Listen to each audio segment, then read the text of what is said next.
Patriots game that Coach Mangini would say, but they found a way to win, so it did no style points. And so the defense, though, that had been carrying this team all year, finally had a slip up, and it cost them the bye. But the reason the defense has had to carry them all year is because of substandard offensive play, most notably substandard passing game, which falls primarily on the quarterback. And the one thing Tom Brady, even at age 42, does exceptionally well is take care of the football. The second half of the year, he only threw 4 interceptions. But what were those 4 interceptions? Because if he throws just 3 of them, if you take just 1 of them back, they probably have a bye. Here's the first interception against Baltimore. They're in the 4th quarter. After being down 17-0, they've clawed back in the game. They're down 10 at the point. They have the ball. Brady throws a pick. The Baltimore scores a touchdown. Game over. Against Houston, they're up 3-0 early. Brady throws a pick. Houston goes on and scores. It's never a game the rest of the way. Against Kansas City, they're down 10-7 after starting off great in that football game. Mahomes had thrown a pick. They'd executed a trick play. Brady throws a pick, leads to a touchdown. They never get it closer than 1 touchdown the rest of the way. And against Miami, gets picked off for a pick 6 touchdown, leads Miami up 10-0, where you start to feel, oh, the upset could really happen, and that had an additional butterfly effect of that is why Belichick would not let them try to attempt a 2-minute drive at the end of the half. That is why Belichick, instead of saying 2 timeouts to minute 45, let's go take the lead, he said, nope, we'll sit on it and go to half. 4 interceptions in the second half of the year. All 4 came in losses. All 4 came at critical moments. Take any one of them back, they're likely 13-3 instead of 12-4, and they have the bye. So how much of it falls on Tom Brady? An enormous amount of it, because you can't have the number 1 defense in all of football, even if the second half of the year it wasn't historically great, and be the number 3 seed in your own conference and have it not fall on the offense. And if it falls on the offense, it falls on the quarterback in 2019, the way football's played.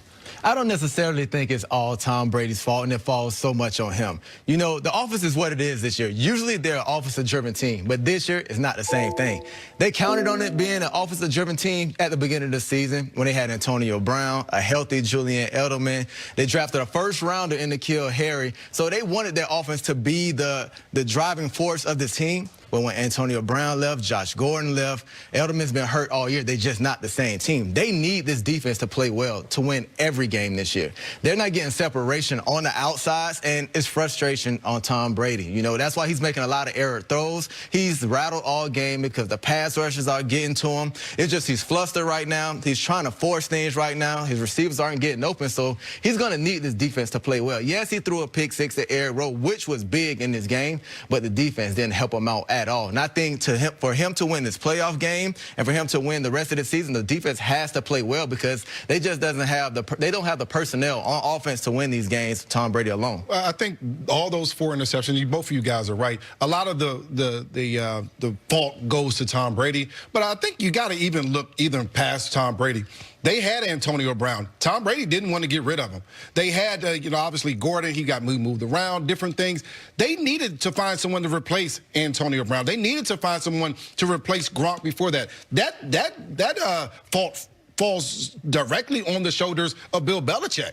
Because you knew you have a 42-year-old quarterback. You knew that you needed some playmakers down the field. You knew that you're losing your security blanket and the biggest mismatch in pro football over the last 10 years in Rob Gronkowski, and you didn't replace that guy. And so when you're talking about a guy in Tom Brady who's older, that's going to need people around to make him better, to make him elite again, and you don't replace him, then that's the coach. That's the GM's fault. They have to make sure that they have a nice group of receivers, nice group of athletes around them, including that offensive line. They didn't do enough in the offseason to help Tom Brady. But so here's where I would push back on that. They drafted a receiver in the first round, a year after drafting a running back in the first round. They then traded a second-round pick for another receiver.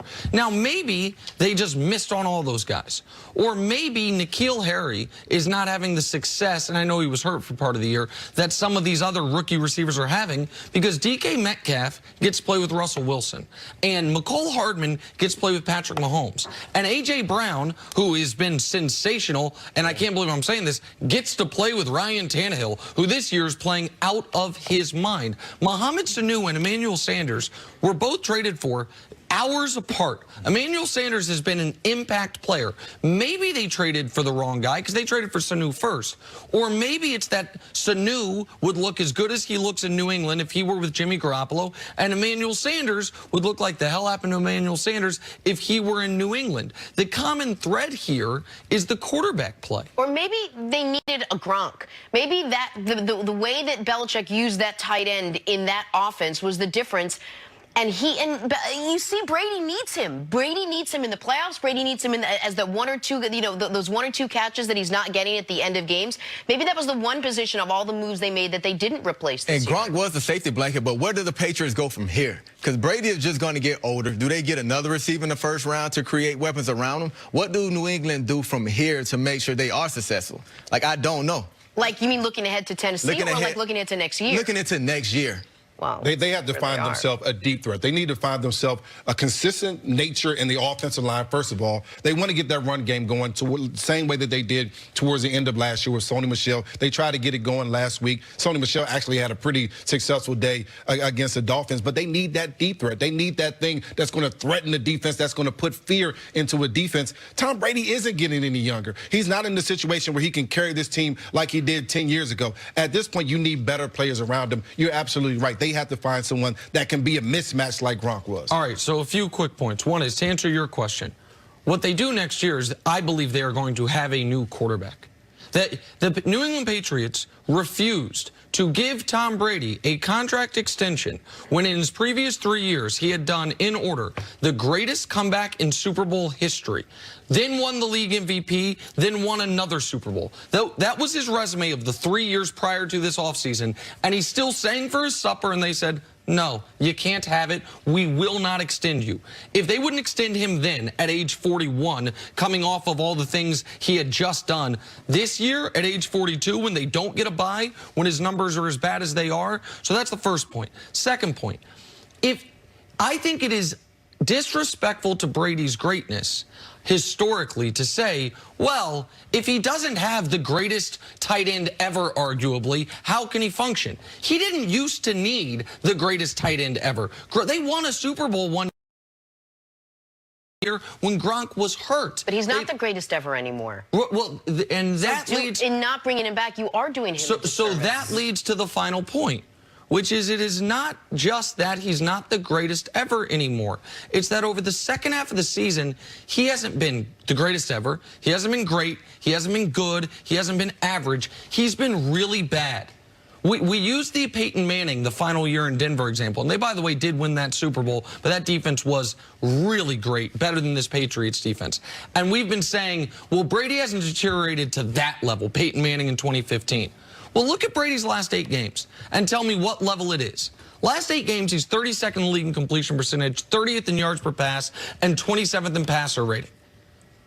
If that's not on him, then what is? Well, you also got to look at the teams that they played in the second half. The first half of the season, they were in cupcake mode. They were playing the softest teams in the NFL. The second half, they played much tougher teams: Houston, KC, Baltimore. Those are just tough teams to beat, and much more qualified and better football teams than the Patriots. Agreed, but those teams, except for Baltimore, none of them have elite defenses. Houston does not have an elite defense. Kansas City's defense played well as of late. I give them credit. Buffalo's probably the best defense they played as of late. But they don't have to be elite against that football team. That's the point. They don't have enough playmakers, so your defense doesn't have to be elite against Tom Brady in this New England offense.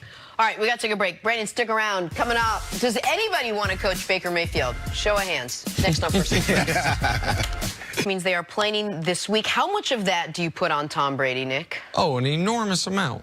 It is obviously not all his fault, and one could argue he put them in position to get the bye when he drove down the field against Miami to take the lead, and if the defense could just hold up, they would have